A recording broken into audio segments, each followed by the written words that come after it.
हाँ बताया कि कर्म बनने से कैसे मुक्त होते हैं उसके बारे में बताया उन्होंने। और कर्म बनने से कैसे हम निकल सकते हैं उसके बारे में फिर भगवान कैसे बताते हैं कि वो कौन सा यज्ञ करना चाहिए इस युग में, कौन सा यज्ञ करने से हम कर्म बंधन से पढ़ेंगे ना। तो वेद का वो अलग है, लेकिन ये क्या है कि आप उसमें, आप लोग बोलते हैं, लेकिन अभी हम क्या, हमको उच्च देखना, अभी कृष्ण का नाम सबसे ऊपर है, तो कृष्ण का नाम लीजिए आप। राम का नाम भी, अब वो अपराध करे तो हमको नहीं करना चाहिए। अब वेदों में लिखा गया अलग है, लेकिन जब हम लोग को अपराध नाम पढ़ाया जाता है तो हम लोग को सेकंड नाम बताया जाता है कि तो भगवान के नाम है, जो भगवान का जो नाम है वो अलग नहीं है भगवान से, भगवान के समान है। जो देवी देवता जो लोग हैं वो समान नहीं, लेकिन अभिन्न भी नहीं है। ऐसा क्यों बोला जाता है फिर? मतलब भगवान के समान भी नहीं, अभिन्न भी नहीं, क्या मतलब क्या हुआ बताइए? अब भगवान के वो समान भी नहीं बता रहे हैं और अभिन्न भी नहीं बता रहे हैं, मतलब क्या हुआ? मतलब ये भी भगवान मतलब के हो ही सकता साथ। है क्योंकि भगवान के वो समान इसलिए नहीं हो सकते क्योंकि ये लोग उसके वो हैं, what you call their subordinate, जो उनके हाँ तो सब हेल्पर्स हैं, एज अ हेल्पर है। हेल्प है मतलब उनके तो पार्ट एंड फिर पार्सल ये भी हैं। हाँ तो वैसी तरह का आप विष्णु और जो कंस ऐसे अलग क्यों कर रहे हैं? क्योंकि वो कृष्ण के अंश में है ना।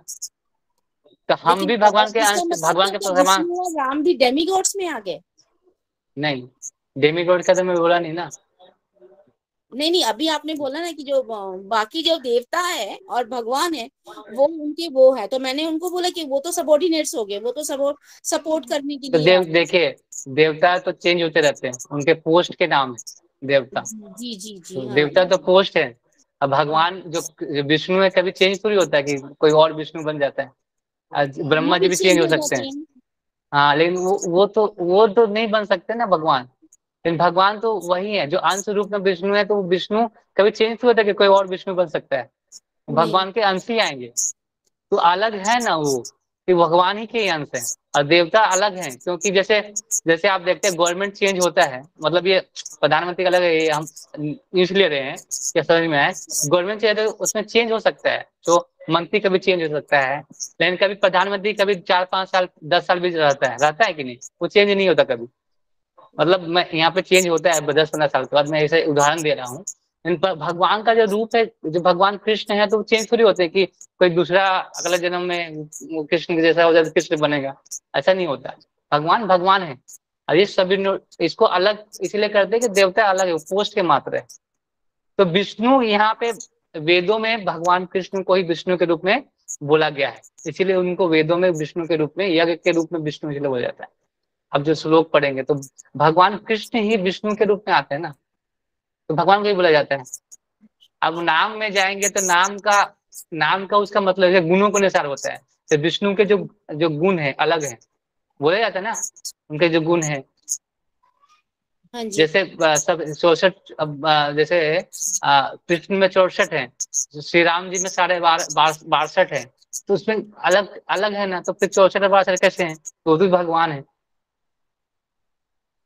तो उनके जैसे कृष्ण में 2 गुण 3 गुण जाना ज्यादा होता है, क्योंकि वो लीला पुरुष, मतलब लीला करते हैं। लीला रस से ज्यादा उसमें दिखाते हैं अपना। वो लीला ज्यादा देखते हैं। भगवान नहीं दिखाते, राम वो नहीं दिखाते क्योंकि भगवान है, लेकिन कृष्ण दिखाते हैं। तो इसमें अलग हो गया। तो भगवान राम राम भगवान तो ऐसा नहीं है कि भगवान नहीं होंगे, वो भी भगवान है। लेकिन वो जो जो गुण के जो है ना, वो जो गुण नहीं, दूसरा एक नाम बोला जाता है उसको। 64 जो जीव में होते हैं, ब्रह्मा जी में भी होते हैं, शिव जी में होते हैं, ऐसे गुणों के अनुसार। तो वो भी तो भगवान के अंश रूप में है, लेकिन जो गुणों के अनुसार वो अलग अलग देख रहे हैं, लेकिन भगवान के ही अंश हैं। तो विष्णु हम नाम ले रहे हैं, लेकिन वो कृष्ण, कृष्ण मतलब सोर्स तो कृष्ण ही है ना। सारे सर्व कारण के कारण तो वही है। हम अगर यहाँ विष्णु नाम ले तो वो कृष्ण का ही नाम समझिए। तो अगर यहाँ पे, क्योंकि प्रभुपाद ने विष्णु लिखा है यहाँ पे, अब भगवान, अब प्रभुपाद ने विष्णु क्यों लिखा? वो कृष्ण लिख सकते थे। लेकिन यहाँ पे बोल रहे ना, भोक्तारम यज्ञ तत्सम सर्वलोके महेश्वरम। तो वहां पे भगवान के ही बारे में चर्चा हो रही। तो कृष्ण को विष्णु के, वैसे हम लोग सुबह में तुलसी मंत्र करते हैं, नाम करते हैं ना तुलसी का। तो क्या क्या पढ़ते बताइए तो? क्या तुलसी मंत्र क्या है? क्या है तुलसी मंत्र क्या है? मुझे पता है।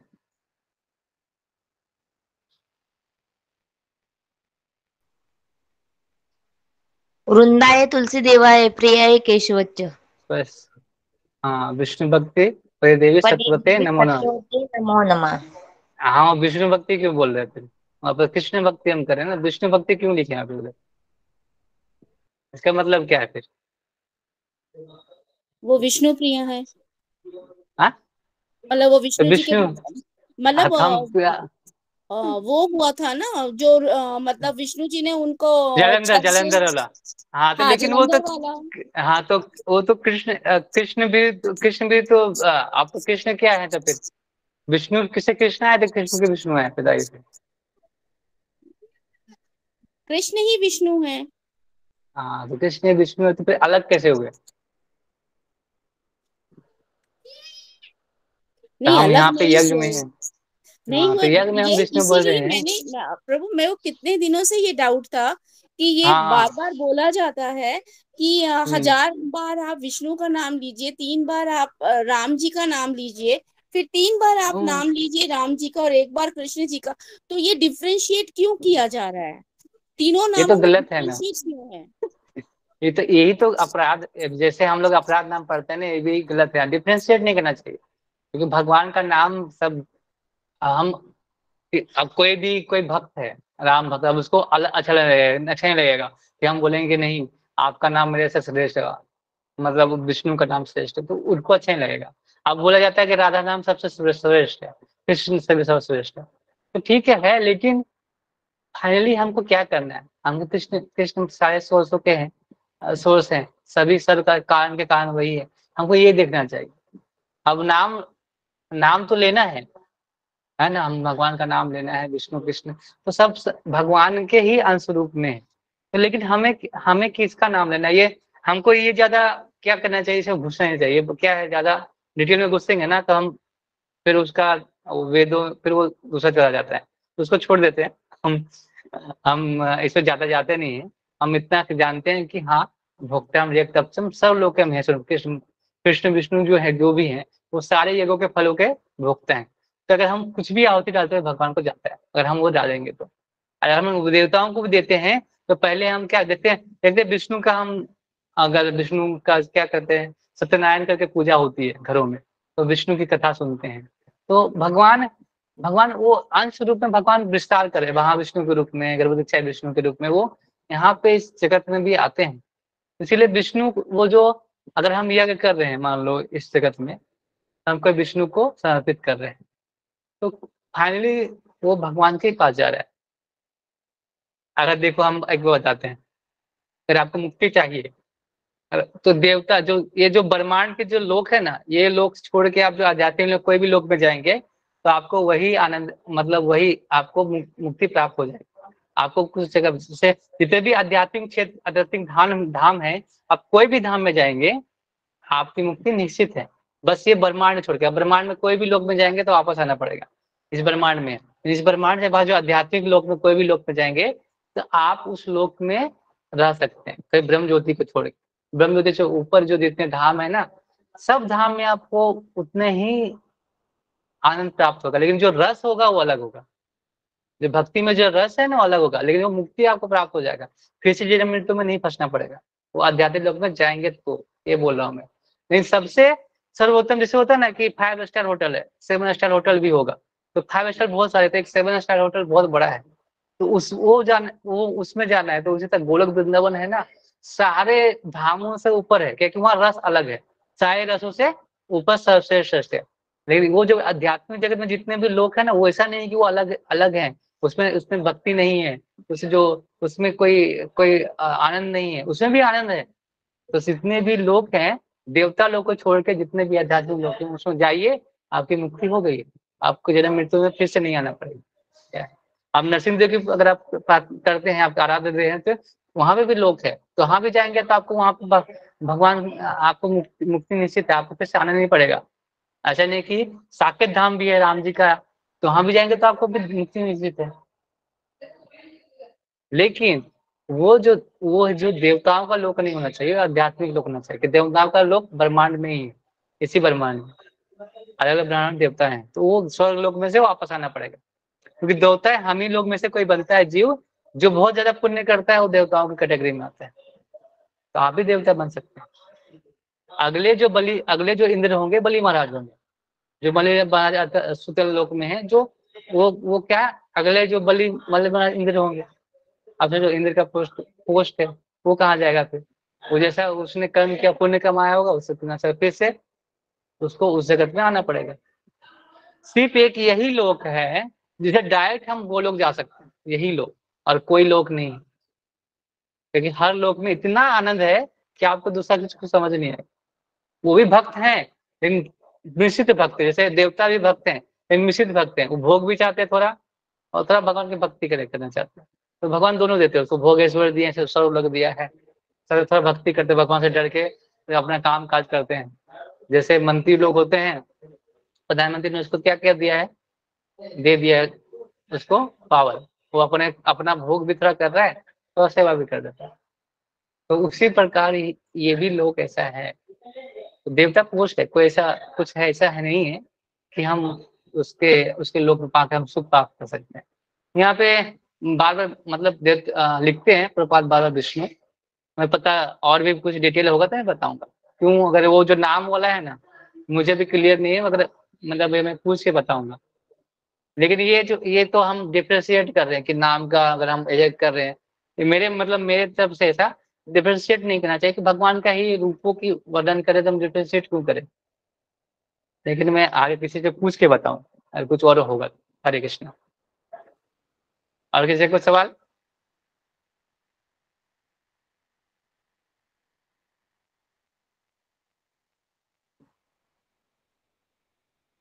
प्रभु जी एक क्वेश्चन है, मतलब हाँ जनरल पूछ रही मैं ऐसे ही।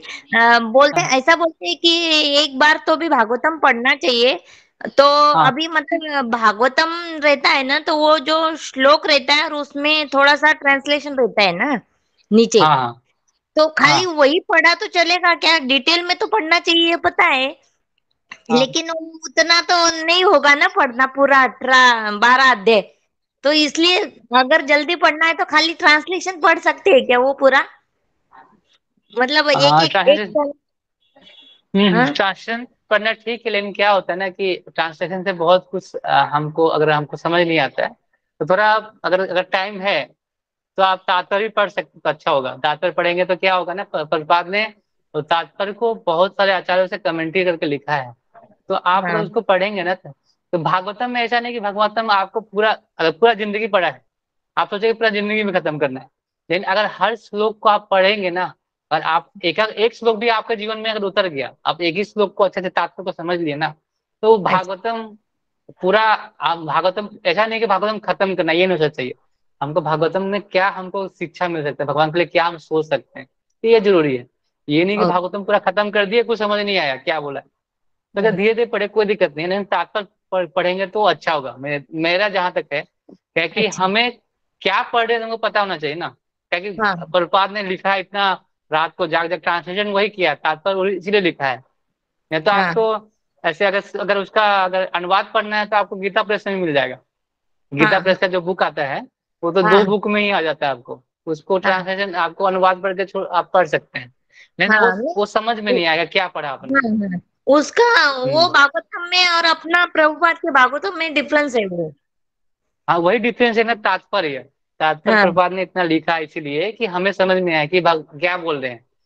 हाँ हमें हाँ ये भागवतम पूरा करना है मत सोचे, हम एक अच्छा ही स्कंद को एक मतलब एक प्रभु जी हैं, अ, तो उन्होंने क्या किया, एक एक अभी तक एक ही जो स्कंद है ना उसी को पढ़ते जा रहे हैं। क्यों पढ़ रहे हैं? क्योंकि वो एक श्लोक जब तक समझ नहीं आता छोड़ते नहीं, मतलब हमको ऐसा नहीं करना है, लेकिन हमें प्रयास करना है कि तात्पर्य में जो लिखा है अगर पढ़ें, ऐसा करें। हाँ हाँ तो प्रयास करिए, 10-15 मिनट लगेगा, ज्यादा तो लगता नहीं है। 10 मिनट लगेगा, 10 मिनट ज्यादा तो नहीं लगता है। हाँ हाँ। मतलब जरूरी नहीं है ऐसा कि एक बार भागवतम पढ़ना पूरा होना चाहिए। हाँ हाँ, अच्छा आप अच्छा जीवन भर अभी जब तक जीवन है आपका, मान लिया आप 10-20 साल भी खत्म होगा कोई दिक्कत नहीं है, 10 साल में खत्म होगा ना कोई हाँ दिक्कत नहीं है। लेकिन ओके। आपको तो 6 स्कंद ही खत्म किया, लेकिन भगवान के प्रति अगर प्रेम जग गया 6 स्कंद में ही, तो आप हाँ मान हाँ। लीजिए, तो वही तो सबसे बड़ा चीज है, लक्ष्य तो वही है ना हमारा। ये ओके लक्ष्य नहीं है कि भागवतम पढ़ लेना है, ये लक्ष्य नहीं है। ये लक्ष्य है कि अच्छा। हमको प्रेम जागृत करना है, इसके लिए भागवतम पढ़ना है। हाँ ओके चलेगा, थैंक यू हाँ, प्रभु जी, क्योंकि बहुत सारे yes। लोगों से ऐसा सुना है कि जिंदगी में मतलब एक बार तो भी भागवतम पढ़ना चाहिए, पढ़ना चाहिए, हम्म, तो इतना हम्म। सारा स्कंद कब होगा वो कंप्लीट? हाँ, नहीं तो आप देखिए, सुनिए, जैसे भागवतम क्लासेस होते हैं, उनका हाँ सुनो आप, क्या होता है कि वो प्रभु जी लोग बोलते हैं, तो क्या होता है, हाँ आप सुन लेते हैं और अपने हाँ से पढ़ते जाइए। क्या होता है हाँ कि वो प्रेम जागृत करने के लिए एक श्लोक भी काफी है, और आपने ये श्लोक, एक श्लोक भी आपके मन में उतर गया, तो प्रेम अगर उत्पन्न हो गया भगवान के लिए, तो आपका हाँ भागवतम पढ़ना तो सफल हो गया ना। आप पूरा हाँ, भागवतम पढ़ लिए, अब भगवान के लिए एक भी प्रेम नहीं सफल हुआ, तो फिर वो भागवतम पढ़ने का क्या लाभ हुआ, ये क्या बोल रहा लाभ, हूँ। बराबर है। हाँ, पहले और आपका भागवतम सुनिए, क्लास ज्यादातर होता। सुनिए भगवान भागवतम, जैसे हाँ हाँ राधा गोविंद स्वामी महाराज का है भागवतम, वो मतलब इतना रस है ना राधा गोविंद स्वामी महाराज का। मैं पर्सनली, मतलब मैंने सुना है, मेरे को बहुत, मतलब और लोगों का भी सुना है, ऐसा मतलब बोला कि नहीं उन्होंने अच्छा बोला, लेकिन मैं राधा गोविंद महाराज का जो भागवतम है, पूरा ऐसा लगता है कि मेरे साथ सामने चल रहा है, ऐसा फिल्म जैसा लगता है। तो अच्छा। उनका बहुत अच्छा लगता है, और फिर बहुत गौर सिंपल गौर कृष्ण। लैंग्वेज है। हाँ, और बहुत सिंपल है, आपको समझ में आएगा। गौर कृष्ण गोस्वामी महाराज है, उनका है, उनका भी है चैतन्य चरितमृत, वो बहुत अच्छा बोलते हैं, बोले, मतलब उनका रिकॉर्डिंग मिल जाएगा आपको यूट्यूब पे। अच्छा तो अच्छा। प्रभु जी, ये मैंने लोगों का अभी एक सुनिए। महाराज है। आपका पहले हम्म। क्लास होता था ना प्रभु जी, सुबह डेली? हाँ, अभी तो भागवतम का करता था मैं हाँ हाँ, करूंगा जन्माष्टमी के बाद जरूर करूंगा, सोच क्योंकि रहा हूँ, वो करता हूँ। डेली होता था तो कम से कम 15-20 मिनट वो अच्छे से सुन सकते थे। अच्छा, तब ठीक है, मैं जन्माष्टमी खत्म होने दीजिए, और उसके ओके बाद में सुबह में करेंगे। जन्माष्टमी में भी ओके। थोड़ा, सुबह नहीं अभी करेंगे, बहुत सुबह ज्यादा, नहीं करेंगे। हाँ हाँ नहीं नहीं सुबह माता, कैसे करेंगे? सुबह में ही करेंगे, भागवतम सुबह में अच्छा होता भागवतम का क्लास सुबह ही रहता है ना? है। हाँ, सुबह में अच्छा होता है। हमसे बाहर रहते हैं ना माता जी। अच्छा। कोई नहीं, आप बाद सारी में सुन लेना,